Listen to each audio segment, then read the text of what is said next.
When querying a table in Postgres, Postgres uses different methods to retrieve the rows. Two common methods are sequential scans and index scans.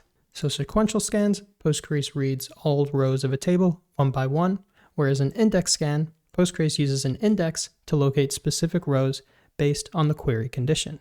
And of the two methods, sequential scans are better for small tables or queries that retrieve most of the rows.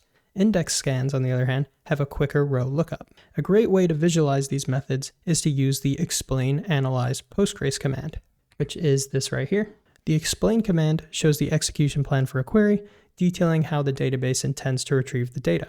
Adding analyze executes the query and provides real execution statistics, making it invaluable for performance tuning. So if I run this and we scroll down to the output right here, this is what we get. We can see we performed a sequential scan. We can see the cost, the actual time, rows and loops. The rows are moved by the filter, how long it actually took to execute the query, all sorts of things like that. On the other hand, let's say we ran a query, right, a different query, where instead of select all, we're saying select all from app user where there is a certain GUID, and say I run this.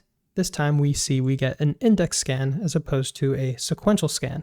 And the reason there's an index scan on the user GUID column is because there is a unique constraint on the user GUID column. On the other hand, the name column is not unique, so a sequential scan is used. Keep this in mind when designing your database schemas. Thank you for liking and subscribing.